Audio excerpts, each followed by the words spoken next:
His Excellency Jair Messias Bolsonaro, President of the Federative Republic of Brazil, and to invite him to address the Assembly. Ok. Bom dia a todos. Senhor Presidente da Assembleia Geral, Abdullah Shahid, Senhor Secretário-Geral das Nações Unidas, Antônio Guterres, senhores chefes de Estado e de Governo e demais chefes de delegação. Senhoras e senhores, é uma honra abrir novamente a Assembleia Geral das Nações Unidas. Venho aqui mostrar o Brasil diferente daquilo publicado em jornais ou visto em televisões. O Brasil mudou e muito depois que assumimos o governo em janeiro de 2019. Estamos há 2 anos e 8 meses sem qualquer caso concreto de corrupção. O Brasil tem um presidente que acredita em Deus, respeita a Constituição, valoriza a família e deve lealdade ao seu povo. Isso é muito. É uma sólida base se levarmos em conta que estávamos à beira do socialismo. Nossas estatais davam prejuízos de bilhões de dólares no passado. Hoje são lucrativas. Nosso Banco de Desenvolvimento era usado para financiar obras em países comunistas, sem garantias. Quem honrava esses compromissos era o próprio povo brasileiro. Tudo isso mudou.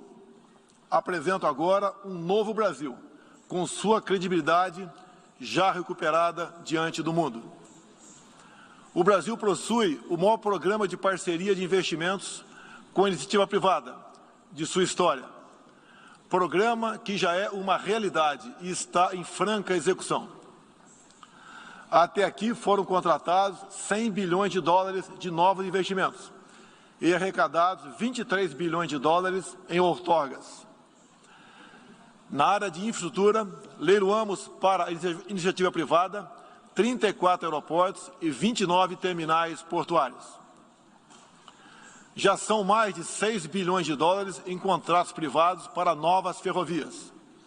Introduzimos o sistema de autorizações ferroviárias, o que aproxima nosso modelo ao americano.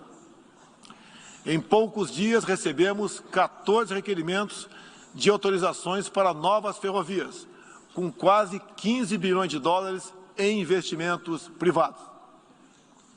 Em nosso governo, promovemos o ressurgimento do modal ferroviário. Como reflexo, menor consumo de combustíveis fósseis e redução do custo Brasil, em especial no barateamento de produção de alimentos. Grande avanço vem acontecendo na área do saneamento básico. O maior leilão da história do setor foi realizado em abril, com concessão ao setor privado do serviço de distribuição de água e esgoto no estado do Rio de Janeiro. Temos tudo o que o investidor procura: um grande mercado consumidor, excelentes serviços, tradição de respeito a contratos e confiança no nosso governo. Também anuncio que nos próximos dias realizaremos o leilão para a implementação da tecnologia 5G no Brasil. Nossa moderna e sustentável agricultura de baixo carbono alimenta mais de 1 bilhão de pessoas no mundo e utiliza apenas 8% do território nacional. Nenhum país do mundo possui uma legislação ambiental tão completa quanto a nossa. Nosso Código Florestal deve servir de exemplo para outros países. O Brasil é um país com dimensões continentais, com grandes desafios ambientais. São 8,5 milhões de quilômetros quadrados, dos quais 66%, 2/3, são vegetação nativa, a mesma desde o seu descobrimento em 1500. Somente no bioma amazônico, 84% da floresta está intacta. abrigando a maior biodiversidade do planeta. Lembro que a região amazônica equivale à área de toda a Europa Ocidental. Antecipamos de 2060 para 2050 o objetivo de alcançar a neutralidade climática. Os recursos humanos e financeiros destinados ao fortalecimento dos órgãos ambientais foram dobrados, com vistas a zerar o desmatamento ilegal. E os resultados desta importante ação já começaram a aparecer. Na Amazônia, tivemos uma redução de 32% do desmatamento no mês de agosto, quando comparado a agosto do ano anterior. Qual país do mundo tem uma política de preservação ambiental como a nossa? Os senhores estão convidados a visitar a nossa Amazônia. O Brasil já é um exemplo na geração de energia, com 83% advinda de fontes renováveis. Por ocasião da COP26, buscaremos consenso sobre as regras do mercado de crédito de carbono global. Esperamos que os países industrializados cumpram efetivamente seus compromissos com o financiamento de clima em volumes relevantes. O futuro do emprego verde está no Brasil. Energia renovável, agricultura sustentável, indústria de baixa emissão, saneamento básico, tratamento de resíduos e turismo. Ratificamos a Convenção Interamericana contra o Racismo e formas correlatas de intolerância. Temos a família tradicional como fundamento da civilização. E a liberdade do ser humano só se completa com a liberdade de culto e de expressão. 14% do território nacional, ou seja, mais de 110 milhões de hectares, uma área equivalente à Alemanha e França juntas, é destinada às reservas indígenas.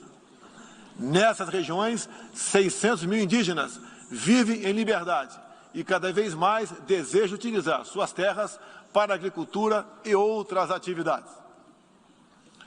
O Brasil sempre participou em missões de paz da ONU, de Suez até o Congo, passando pelo Haiti e Líbano. Nosso país sempre acolheu refugiados. Em nossa fronteira com a vizinha Venezuela, a operação acolhida do governo federal já recebeu 400 mil venezuelanos deslocados devido à crise político-econômica gerada pela ditadura bolivariana. O futuro do Afeganistão também nos causa profunda apreensão.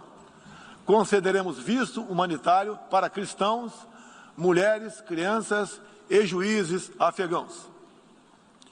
Nesses 20 anos dos atentados contra os Estados Unidos da América, em 11 de setembro de 2001, reitero nosso repúdio ao terrorismo em todas as suas formas. Em 2022, voltaremos a ocupar uma cadeira no Conselho de Segurança da ONU. Agradeço aos 181 países, em um universo de 190, que confiaram no Brasil. Reflexo de uma política externa séria e responsável, promovida pelo nosso Ministério das Relações Exteriores. Apoiamos uma reforma do Conselho de Segurança da ONU, onde buscamos um assento permanente. A pandemia pegou a todos de surpresa em 2020. Lamentamos todas as mortes ocorridas no Brasil e no mundo. Sempre defendi combater o vírus e o desemprego de forma simultânea e com a mesma responsabilidade. As medidas de isolamento e lockdown deixaram um legado de inflação, em especial nos gêneros alimentícios no mundo todo. No Brasil, para atender aqueles mais humildes, obrigados a ficar em casa por decisão de governadores e prefeitos e que perderam sua renda, concedemos um auxílio emergencial de $800 para 68 milhões de pessoas em 2020. Lembro que terminamos 2020, ano da pandemia, com mais empregos formais do que em dezembro de 2019, graças às ações do nosso governo com programas de manutenção de emprego e renda que nos custaram cerca de 40 bilhões de dólares. Somente nos primeiros 7 meses deste ano, criamos aproximadamente 1.800.000 novos empregos. Lembro ainda que o crescimento para 2021 está estimado em 5%.